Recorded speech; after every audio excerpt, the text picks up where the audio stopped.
Hi అండి, welcome back to our channel. ఈరోజు వచ్చేసి ఎగ్ ఫ్రై కర్రీ ఎలా ప్రిపేర్ చేయాలో చూద్దాం.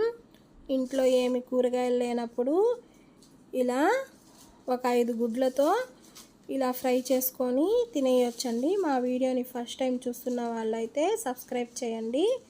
ఇప్పుడు స్టవ్ ఆన్ చేసి ఒక కళాయి పెట్టుకొని ఆయిల్ పోసుకోవాలి.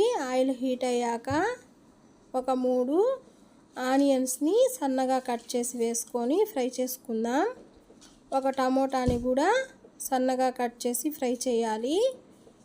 టమోటా మగ్గాక మూత ఉంచి మగ్గించుకుందాం. ఇప్పుడు ఆనియన్స్ టమోటాలు మగ్గిపోయాయి కదా, ఒకసారి కలుపుకొని 1 స్పూన్ అల్లం వెల్లుల్లి పేస్ట్ని వేసుకుందాం. 1 స్పూన్ ధనియాల పొడి, కొంచెం జీలకర్ర పొడి, కొంచెం గరం మసాలాని కూడా వేద్దాం. చిటికెడు పసుపుని కూడా వేసుకోవాలి. మీ రుచికి సరిపడినంత సాల్ట్ని వేసుకొని ఒకసారి ఫ్రై చేద్దాం.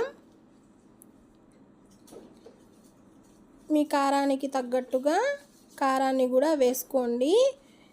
ఇక్కడ నేను 5 గుడ్లను తీసుకొని ఇలా పగలగొట్టుకొని విడివిడిగా వేసుకొని సైడ్ల నుంచి కొంచెం వాటర్ పోసుకొని మూత ఉంచి ఉడికించుకోవాలి. ఇప్పుడు ఇలా హాఫ్ బాయిల్ అయ్యింది కదా, ఇప్పుడు వేరే వైపు తిప్పుకున్నాము. ఇలా చేసుకుంటే మీకు మంచి టేస్ట్గా ఉండే కర్రీ అనేది రెడీ అయిపోతుంది. ఇప్పుడు కర్రీ మొత్తం ప్రిపేర్ అయిపోయిందండి. మీరు కూడా ట్రై చేసి మీకు ఎలా వచ్చిందో నాకు కామెంట్ చేయండి. లైక్ చేయండి, షేర్ చేయండి. మరిన్ని వీడియోల కోసం మా ఛానల్ని సబ్స్క్రైబ్ చేయండి. Thanks for watching.